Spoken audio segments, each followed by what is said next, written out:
S3a, Legendary Heartbeat. Let's get into it. First card, we have Sui's Bidoru. It's chomping on some leaves. I think it's a digital style. It's a really nice painting. I really love the blurriness of the brush strokes in the background. And even for Bidoru itself, actually, it has a nice bloom to it. Looks about late afternoonish, and I mean, Bidoru needs to eat leaves in order to evolve. And second card, Kokun Naoyo Kimura. We have a nice pencil crayon sort of look to it, but also it's a nice it has a nice traditional look to it. And you can see it's chilling in a tree, probably ate a lot of leaves, and it's ready to evolve. And third card, we have Keiichiro Ito's spear, and it has a nice motion to it. You can see Spear's body sort of curves. It follows a curve, so it guides your eye, and it's coming in right at you, probably battling a smaller opponent, probably over territory. Fourth card, we have Hasuno's Tamatama. Very nice Tamatama. You wouldn't expect Tamatama to look so large, but here, the scale of it, we don't actually have a scale. All we see is the background of the clouds and that faraway cliff face, and it's just an interesting way to look at it. I especially really like the guy in the back, just looking up at the broken egg. I never understood Tamatama, and I'm not gonna pretend to, because he evolves into Miki Kudo's Nasi, and there's a very, very nice cutout style sort of thing. Reminds me a little bit of like a kid-friendly South Park sort of look to it.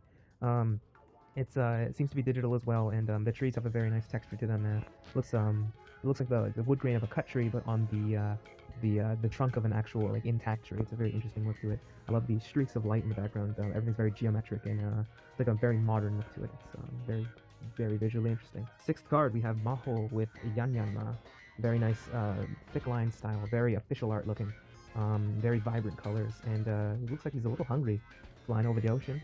I like to imagine this one is flying in a Lola from island to island, about to find a treat somewhere. And when he evolves, Uta's Mega Yanma, and that's not a Mega Evolution. Maybe it should have been, who knows. Mega Yanma in a very, very beautiful background. I love the blues of the shadow. You can tell that it's in an orange light, because if you didn't know, usually the ambient color is what the color of the shadows will be. So if you're in a red room and you shine any kind of colored light, the shadow that it casts will have a tint of red in it, because the walls are red, because the environment is red. So whatever the environment is, will be the color of the shadow. So we have a blue sky on Earth, and no matter what the light is, we'll have a blue tint to it for the shadow, if you find that sort of thing interesting. Mega Yanma, though, very, very nice rendering on Mega Yanma. I love when you can tell they detail the parts they want you to pay attention to the most. So here, that would be the eyes, for example. And detail is not only the amount to which it's rendered, it's also the amount of lighting levels that there are to a certain part of it. So the eyes, for example, have more layers of lighting than the rest of the body. So yes, there is white light or white highlights all over the body as rim lighting, but the eyes have an extra set of lighting levels leading up to that white to make you really pay attention to it, because it's a wet object. It's I mean, you would think, I don't know what the texture of like a Mega Yanma's eye is supposed to be, but here to me it looks like it has like a clear layer over it, and that's the sort of thing that if you want to make sure that people pay attention to what you want them to, that's the sort of thing that you do. You just it tricks the eye to always focus on that first or last, or you just gain their attention to stay put, sort of thing. Eighth card, we have Tomokazu Komiya's Kunugidama. Interesting enough, Tomokazu Komiya's art usually distorts the Pokemon shape, but with the Pokemon Kunugidama, you kind of need to rely on the very geometric shape in order to for it to read as Kunugidama. So here, Tomokazu Komiya has kind of stayed true to the model of Kunugidama, and it's not distorted too much. What he has distorted are the colors. So instead of a wacky sort of perspective, it's a more interesting background and more interesting color.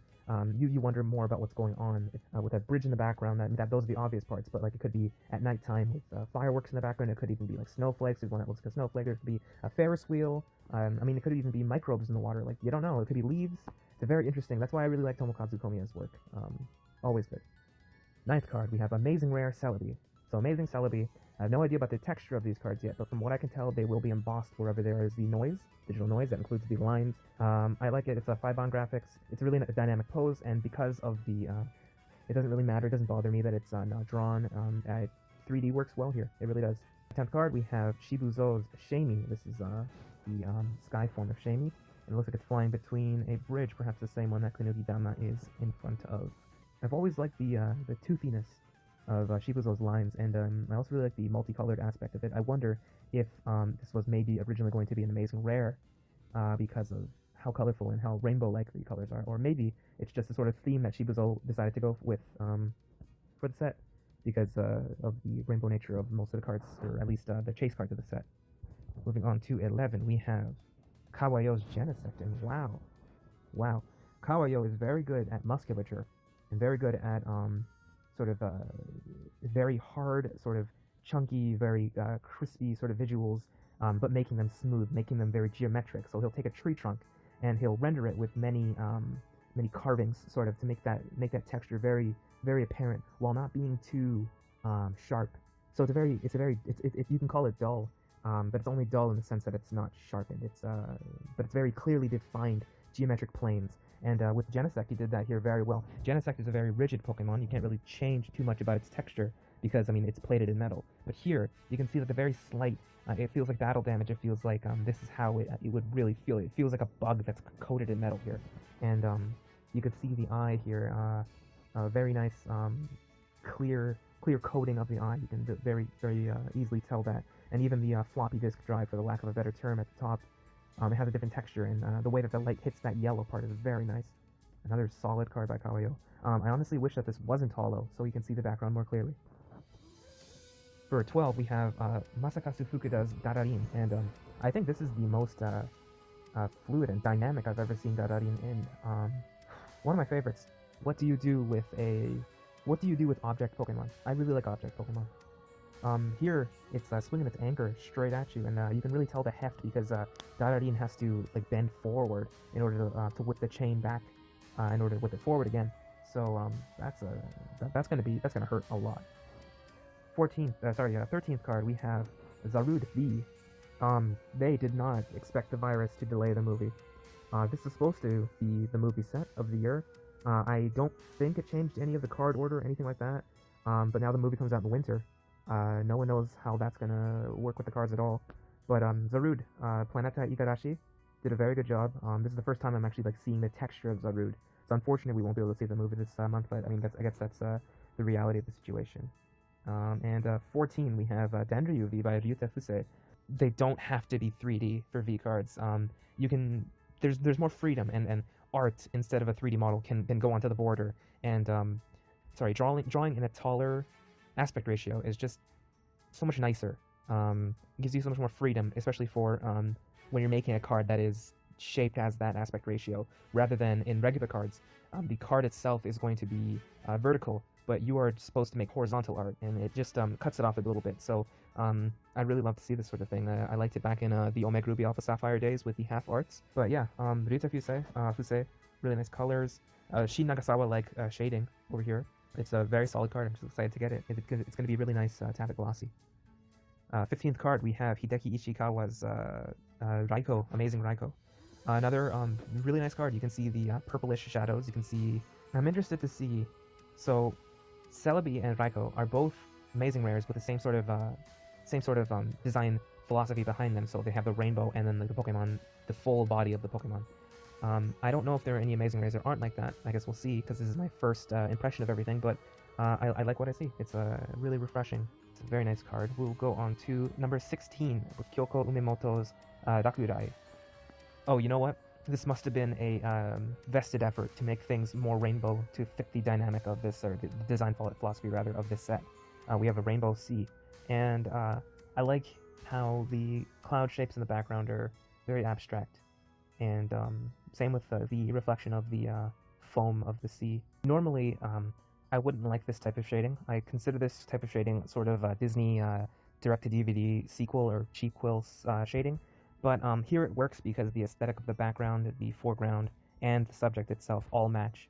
There's no clashing. So we have Satoshi Nakai's Live Volt as number 17, and it's charging in what looks to be a park with very, very dramatic background, using the blue and orange complementary colors very well. Very thin lightning here. Not sure if it matches too much with the style, but I mean, for what it is, it works. It really does work. And honestly, the horizontal lines make it look more like a black and white era holo than just a uncommon card from this gen. Alright, for card 18, we have Sumiyoshi Kizuki's Bachuru, and from what I can tell, it's wreaking some havoc. You don't want to get an infestation of Bachuru in your house, or from the looks of it, they will eat your wires and unplug your stuff. Little stinkers. I really like the way this is drawn. I always love a card that tells a story in one frame.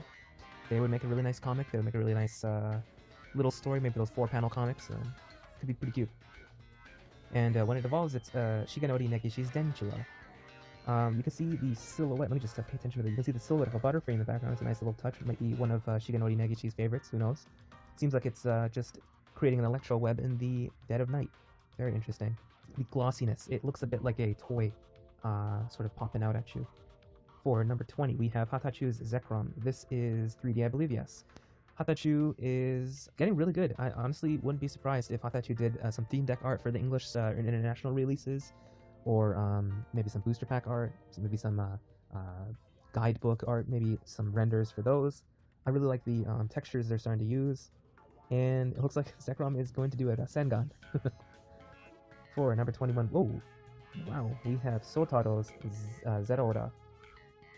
I can't really tell what's going on in the background because of the holo, so we'll have to wait to have that in person. However, the subject, I love the glowing claws, the fluidity of its entire body. It sort of fits in a spiral with a tail sort of curling outward.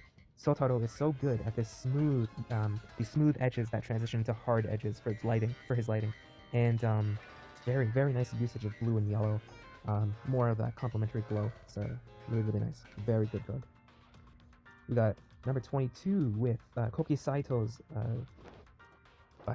Bachinuni? Bachinuni. I don't say that name a lot at all. Koki Saito. I thought this was 3D before I looked at it. I'm very impressed with that background. You can tell he's using depth of field a lot, so this is definitely digital. The kelp in the background is actually very impressive with the blackest shadow. Really interesting. I love the bubbles, the bubble effect he's using around Bachinuni. I like that guy's little eyes, little triangle eyes. Funny. Really good card. Really interesting Pokemon too. I want to see more of it in animation. I want to see how it moves and what it does and what it sounds like and stuff. So I'm excited to see it in the anime. With 23 we have Hyogonosuke's Pippi.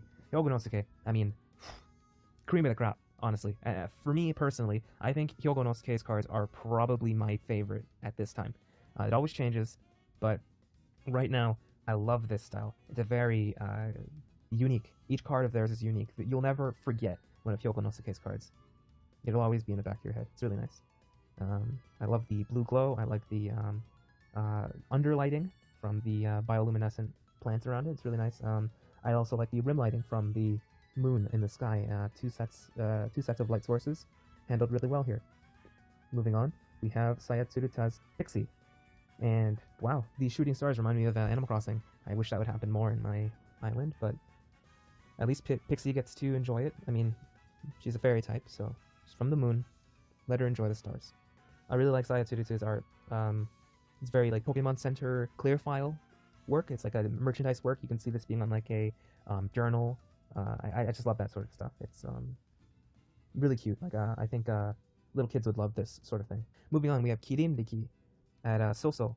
Wow, Soso always doing a great job. This looks like where Kirindiki would live if Africa had a continent in the Pokemon world. Then I would expect a Kirindiki to have a regional form there, perhaps where the sun bears down on it so much that the shadows take over to sort of help it from the UV rays. I think that'd be really interesting. Yeah, Kirindiki here is a very infantile look to its face. So like, who knows? Maybe it was like just born, maybe it just hatched. Always good. So always good. We have Miki Tanaka's Kagebozu at number 26, and it's a really interesting look to it. I'm not used to Miki Tanaka sort of warping the appearance of a Pokemon. This is very off-model, but you know, I'd love to see that sort of thing. I love the colors in the sky. It's I mean, if Kagebozu weren't here, and if it were just the buildings and the sky, I would expect to see this in like an art gallery, in like a modern art sort of exhibition. It's very interesting. None of it grounded in reality whatsoever. And that is why all of it works together. All pieces of it are coherent. Nothing clashes. It's very interesting colors of the sky. Really representative.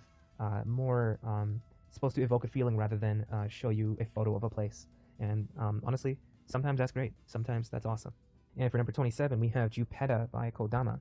A very nice, very clear, very sharp Jupeta. Just show his strength off.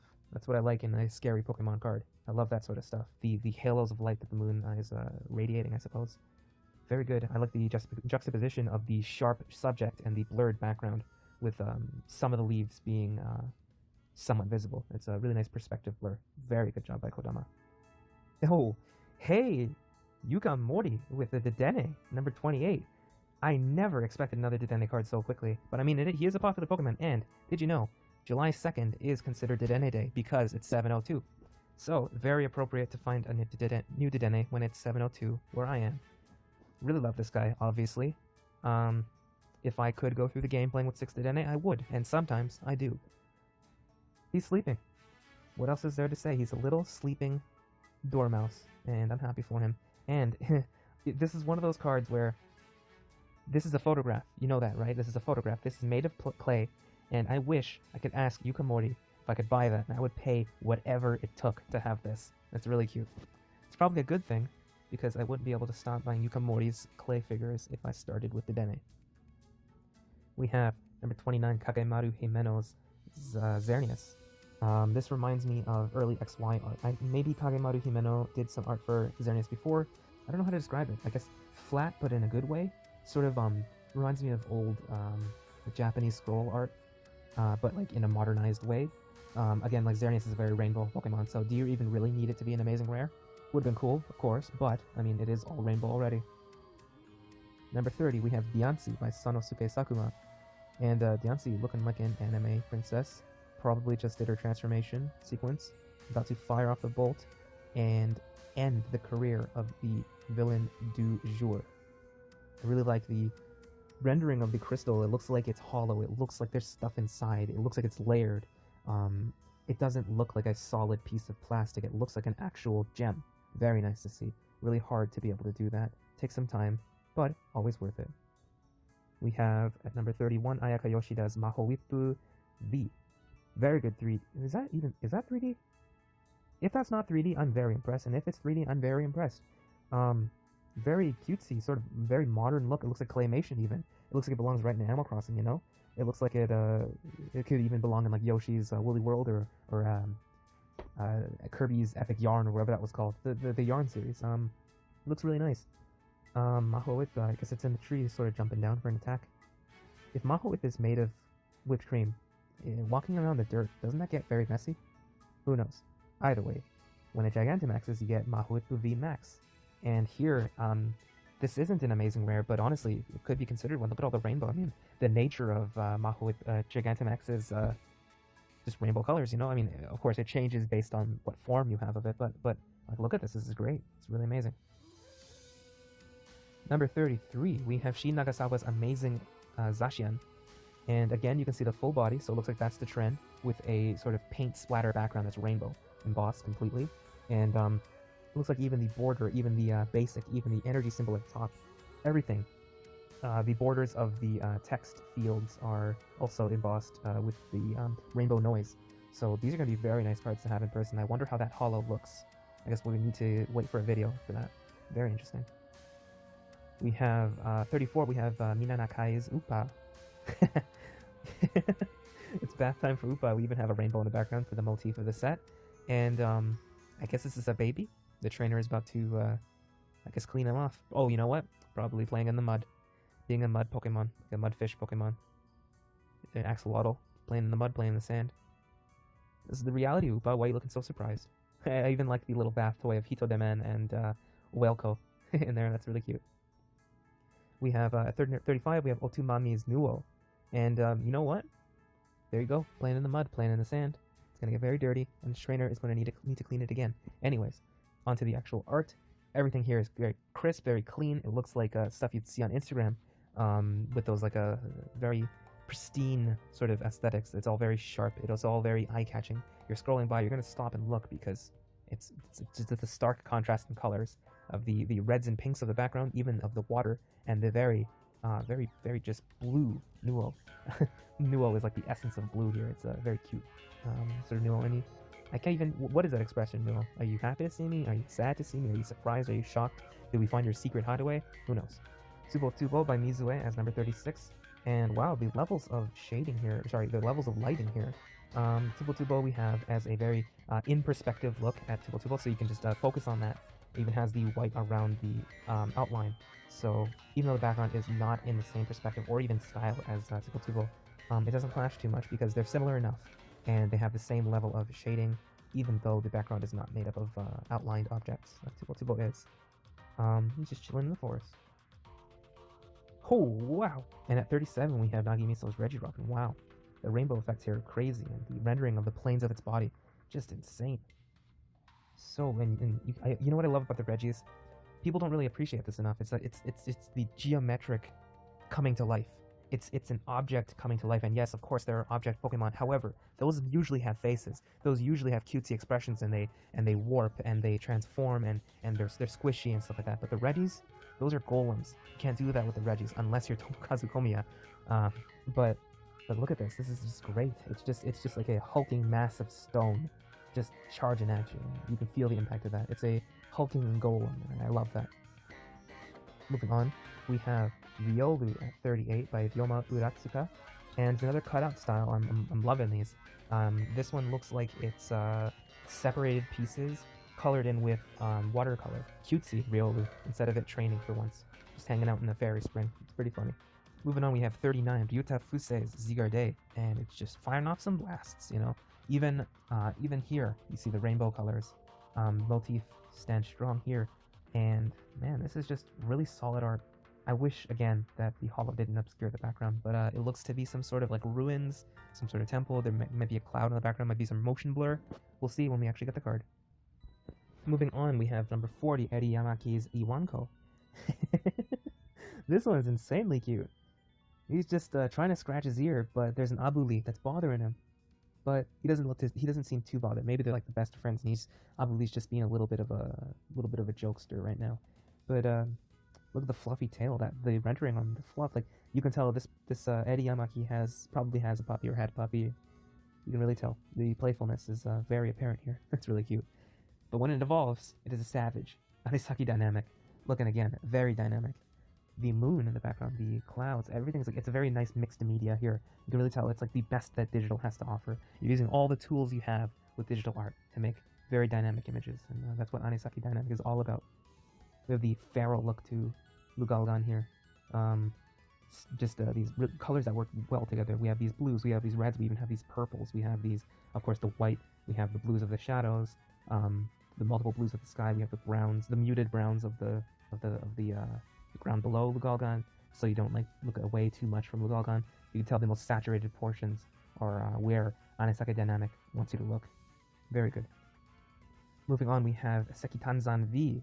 See, even here, the tar shot that's doing is reflecting some rainbow. So even a completely coal-based monster, a coal burning, hulking mass of just charcoal, coal of all things black, still rainbow. Super cool. You can see the flame, the embers in the background. You can see the what looks to be sort of factory background. Could be in maybe even a train. When at Gigantamax, we got 43 5-bond graphics with a Sekitanzan VMAX, and of course all the effects and all the rainbow. We can't really see how it looks in person. How the texture is gonna feel, we can kind of tell. I really like the blocky look that the red lines give the parts of Sekitanzan VMAX's body.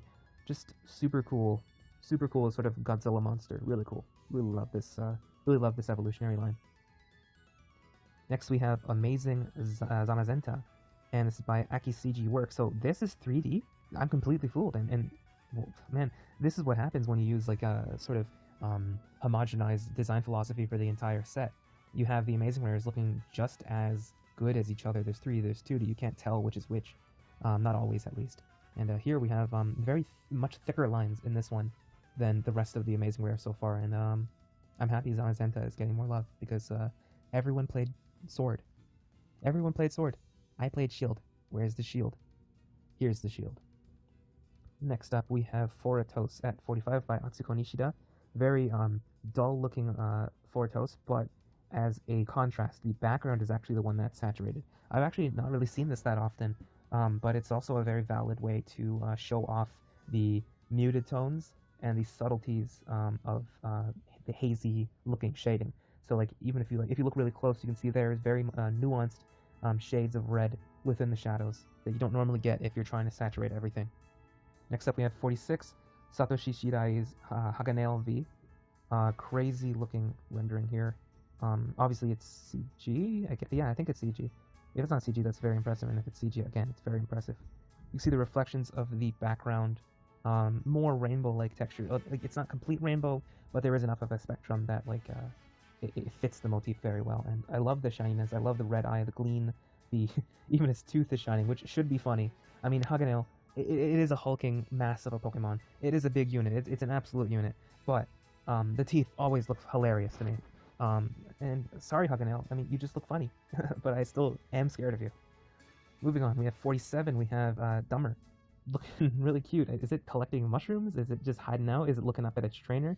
Really cute. Ayakusube does a good job here. Very traditional like look to it. I love in a final piece when you can see the very preliminary lines of those plants in the background. I love to see that sort of stuff. The lines in the plants, the shading in Dummer's body, even. Really cute look. Really good. Really good. Moving on, we have Kazuma Koda's Metang, and wow, look at this. The background is really nice. Just very chunky textures. It looks like it's like flash photography even. Like it's very harsh light, and then that's even reflected on like Metang's nose horn and the bottom of its body.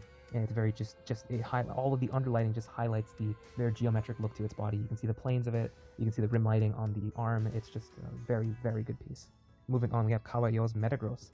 And this one's interesting because Kawayo is so good at depicting like a movement. It's so good at depicting the pose of a Pokemon, like as if the Pokemon is looking at the camera, as if there's a photography. It's like new Pokemon Snap, for example. We're walking through, we see a Metagross, we go up to it, rather than in this one, Metagross, we're zooming in from far away. We're looking at Metagross in its everyday life. It's just walking around. It's walking. We're not bothering it at all, you know? That's what I love to see. I love to see Pokemon in their habitats like this. We see the texture of Metagross here. It looks battle damaged. This must be like an old Metagross. It's battled many times. It's showed off. So you better stay away. Don't try to take a picture of me, sort of thing. I love that.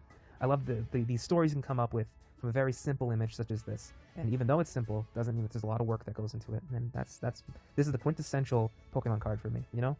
Just something you can always look at and glean something new from it. Just appreciate something new every time you look at it. Very good card. Good job, Kawayo, as usual.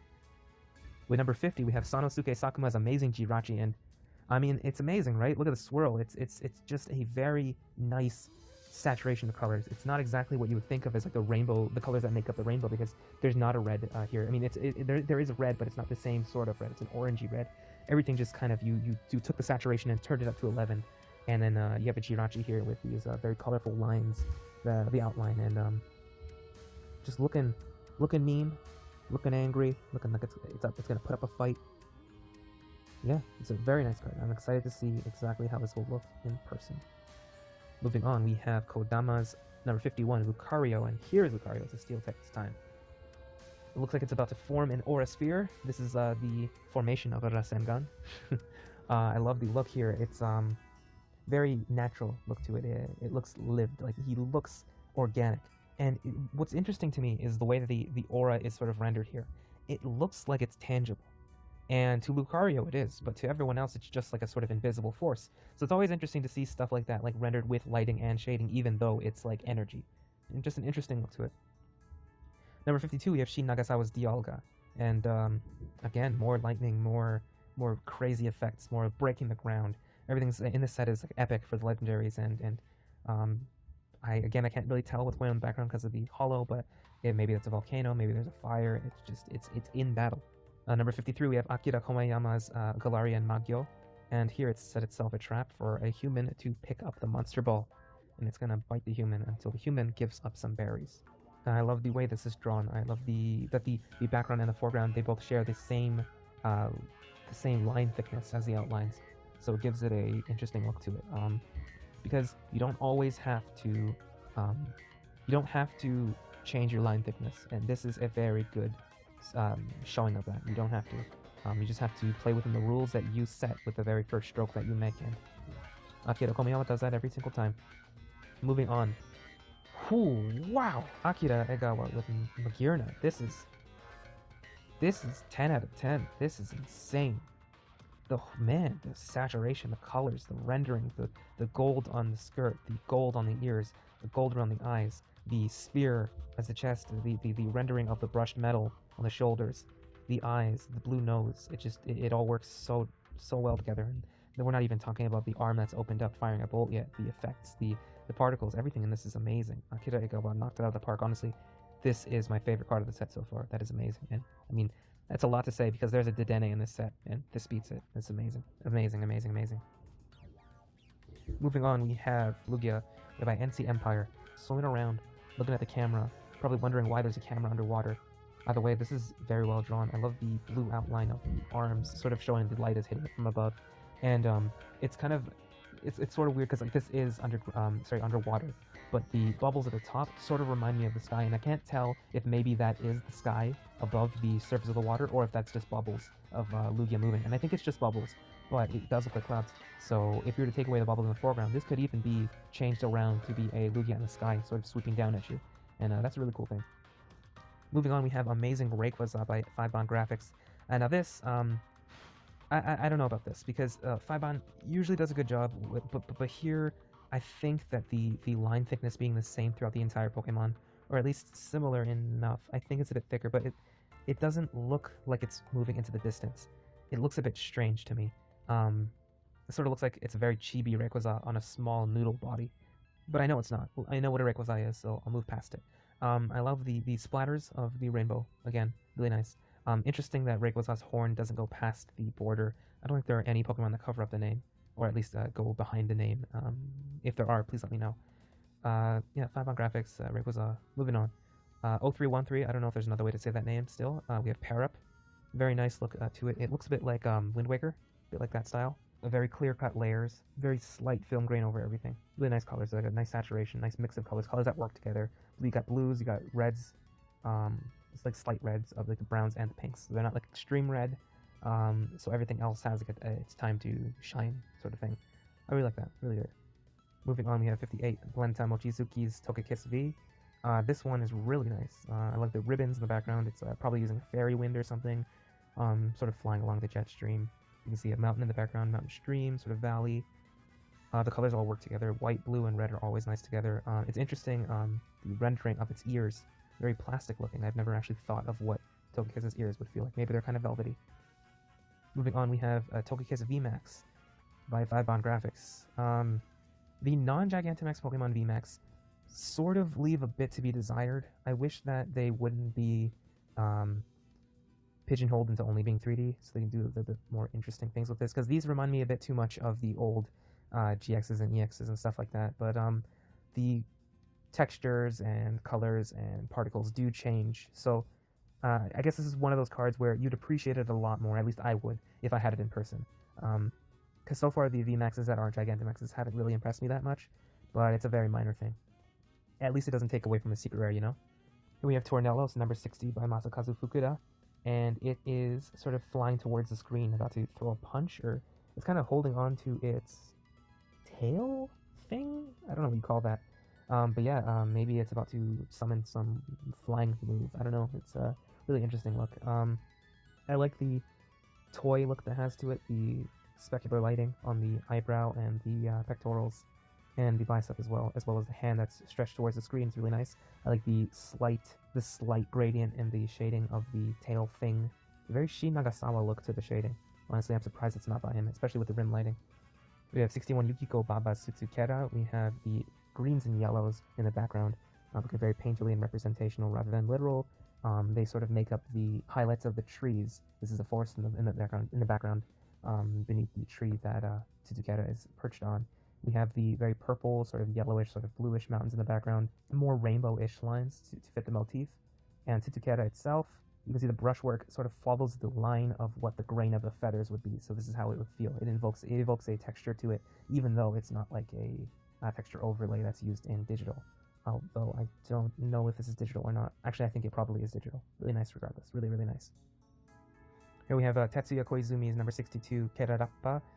Flying over what looks to be a very sort of RPG world map look to it. It's really nice. Kerarappa's beaks sort of look like lips here. It's really funny. Sort of shouting at its comrades that are far behind to speed up. because they want to get where they're going. I really love the sky here. It's very simple cloud shapes, but they work really well because they're well defined. And if you were to take the saturation and put it all the way down, it wouldn't look any different because they mastered their value. What I mean by that is that they don't separate things by saturation, they separate them by value, by the lightness or the darkness of the color. So the clouds would not disappear if you were to lower the saturation, which is what happens sometimes if people move ahead and go into coloring without first mastering, or at least understanding and having a grasp of color and value, the relationship between the two. Finally, we have number 63, Sekio's Dodekabashi, and it's like going down a brick road, and it follows the same motif as the rest of the set. We have really nice rainbow colors, but these ones are kind of muted where the background is, and very saturated where Sekio wants you to look. We have a nice deep reds of the beak, contrasting the blues of the eye socket, the legs, and then the yellows sort of go from pale to saturated. Flowers floating around by. Just a nice card to end off on. We always end up ending on a bird, usually. It's always funny. Just a colorless Pokemon, obviously, because that's the nature of the set numbering, but it's always funny. It's usually a bird. So, just like our feathered friends, I'll sign off now. See ya.